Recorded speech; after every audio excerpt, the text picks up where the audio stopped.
Yeah, so as far as evaluating your matches, um, you know, even if you don't think you performed well, so what I always say is this, okay, on a scale of 1 to 5, how did you feel mentally? Knowing that a 5 is probably not going to happen, you know, you want to be somewhere around a, 3.8 to 4.5. Oh, I was a 1. I got caught in my own head and this opponent beat me before. I'm like, then I really don't even want to watch your match because that wasn't you out there. You choked. You did, there's not much to evaluate because technique does not fix an attitude problem. You have an attitude problem, and it's not a poor attitude. You're very competitive, but you just got emotionally wrapped up in negative thoughts and so forth, right? So that's number one. Number two is if you have matches and bouts like that or fights, if you're a boxer, watch those. I think it's good. Those painful moments when didn't you didn't show up, maybe you got kind of intimidated. So I think it's very important to watch your film. Secondly, if you felt good, you're going to watch your film, obviously. See, now we can evaluate from a technical standpoint, whereas before we really couldn't. So now we're evaluating from a technical standpoint, but let's also look at like strategy and tactics. Oh man, if I had kept the wrists, I could have stalemated that position, but instead I tried to kick out on the edge and I gave up a takedown, right? Or maybe in jiu-jitsu, you rushed a position, right? Because it can be very controlled, controlled, go. Wrestling can be that way too. That's the chess match component of wrestling. But wrestling also can be very explosive. And we have stalemates in wrestling, right? So if I shut a position down and I don't allow any advancement, the ref will stop it. So that's the advantage we have in wrestling, right? Is if I do get in bad position, if I just basically shut down, I can get a stalemate and get back to my feet because they're trying to keep wrestling from getting extremely boring. So maybe you say, so from a tactical or strategic standpoint, we're evaluating that as well. So we have technical. Well, first of all, it's mental, right? I evaluate how I was mentally going into the match. Well, I was about a 3. Okay, let's just not even turn the film on yet. Let's write this down. So why were you not mentally ready? Well, I just, my opponent was, he scores from an underhook a lot, and I just was nervous about that position, and I drilled it, and whatever.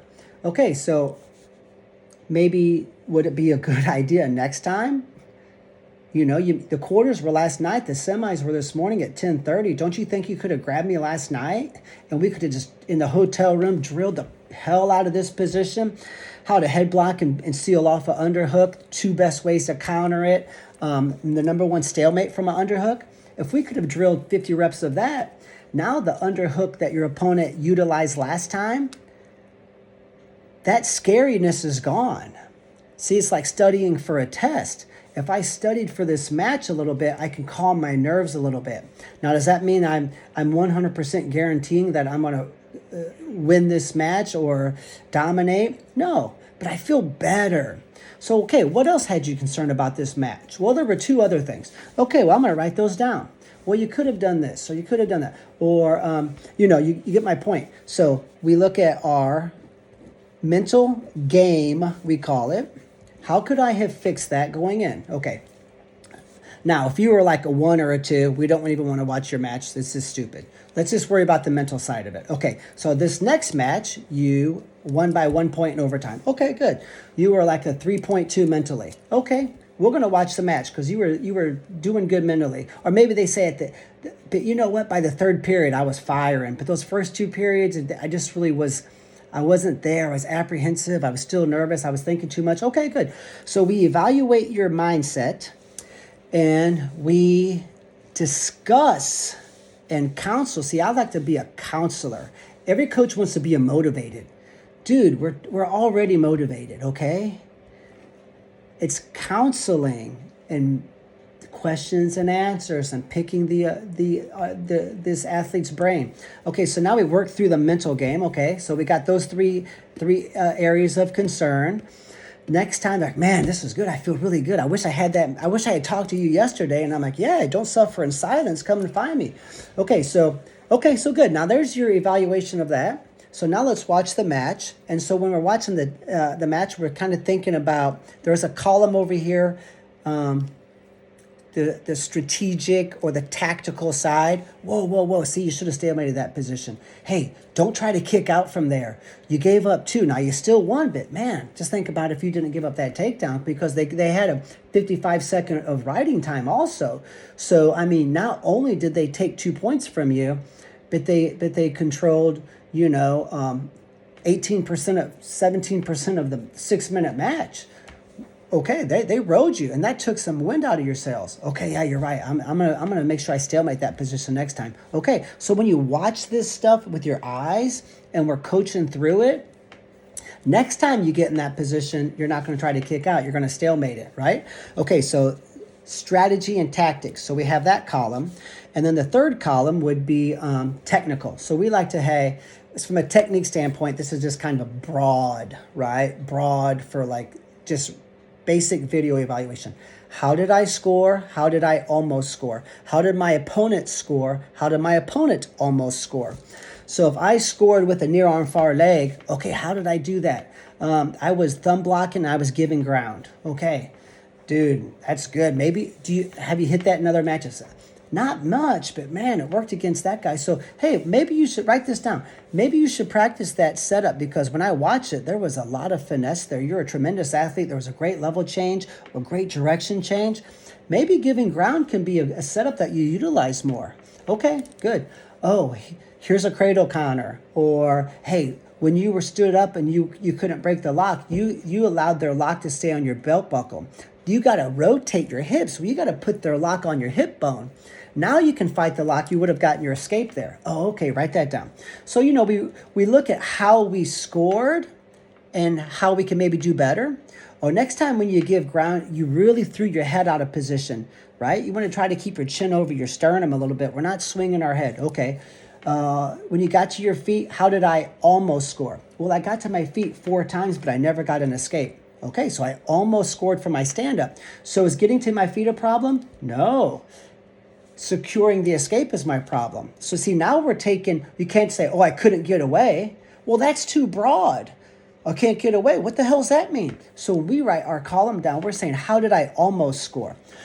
Okay, how did I almost score? I got to my feet, but I couldn't break the lock. Well, guess what? You were doing this round, let's drill that. Okay, we're going to do this Monday at practice. I got a piece of paper here. We're writing it down. How else did I almost score? Well, I had a cradle locked, but I couldn't finish. Well, guess what? You were elbow deep behind the knee, and you could have head block or knee blocked the head. You're all right. If you knee blocked the head, you could have tipped them. Okay, so we got those 2 things. Next time you'll score from there. Cradle looked awesome. Well, yeah, but I scored last time. Well, yeah, that last opponent was terrible, though. Nice kid, all right, but not very good. So this one, we had to adjust our technique. Okay, so how did I score? How did I almost score? Now the next column, how did my opponent score? Well, my opponent hit me with 2 blast doubles from space.